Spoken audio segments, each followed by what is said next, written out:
مولاي صل وسلم دائما ابدا على حبيبك خير الخلق كلهم۔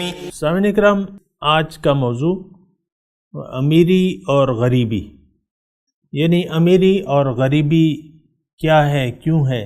بات یہ ہے سامعین اکرام کہ ہماری جو زندگی ہے انسان کی، یہ سارے کے سارا امتحان ہے۔ اللہ تعالیٰ نے فرمایا ہے کہ وَنَبْلُوكُمْ بِالشَّرِّ وَالْخَيْرِ فِتْنَةً، تمہیں میں آزماؤں گا شر کی حالت میں اور خیر کی حالت میں بھی۔ بہرحال یہ یعنی دنیا کا جو عرصہ حیات ہے سامعین کرام، یہ تمام جو ہے امتحان ہے۔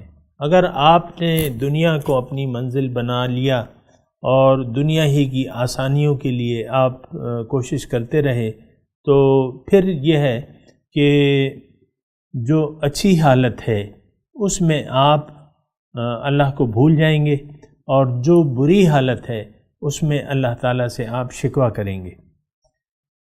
یعنی اگر آپ مالی مسائل کا شکار ہوں تو آپ کے ذہن میں اگر آپ کا مقصود اللہ نہیں ہے، اللہ تعالیٰ کی رضائیں نہیں ہے، تو پھر آپ کا گلہ ہوگا۔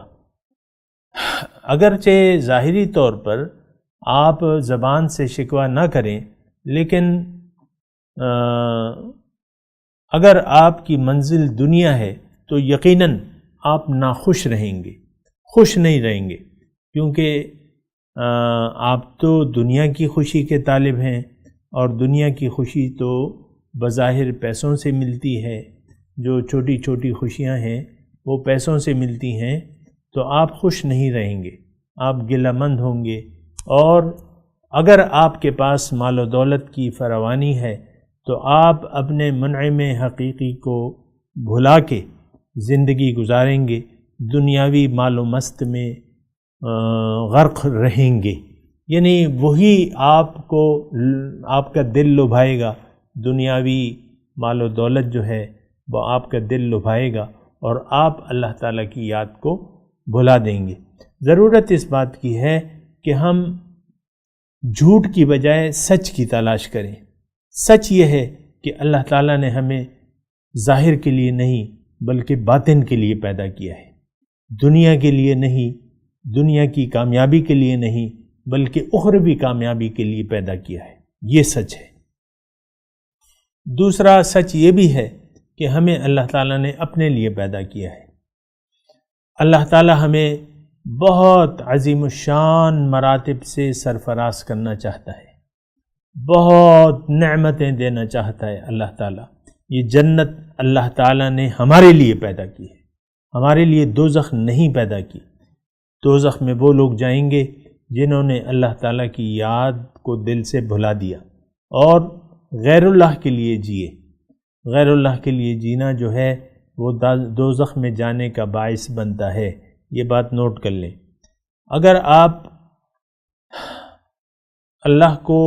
اللہ کی یاد کو اپنے دل کا چین بنا لیں، اللہ ہی کی طرف رخ کر کے اور زندگی اللہ کے لیے وقف کر کے زندگی گزاریں، تو پھر امیری اور غریبی آپ کے لیے کوئی مسئلہ نہیں رہے گا۔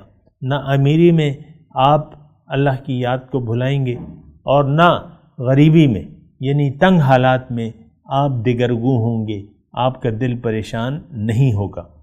تو ضرورت اس بات کی ہے کہ ہم حق کو پہچانیں، حق کو منزل بنا کر اپنی زندگی گزاریں، اور ایک سچے شخص کی تلاش کریں، اس کو اپنا رہبر و رہنما سمجھ کے قرآن اور سنت کی روشنی میں حضور صلی اللہ علیہ وسلم کے طریقے کے مطابق زندگی گزاریں۔ اس میں میری اور آپ کی کامیابی ہے۔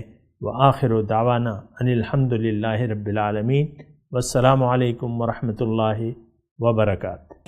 مولاي صل وسلم دائما ابدا على حبيبك خير الخلق كلهم۔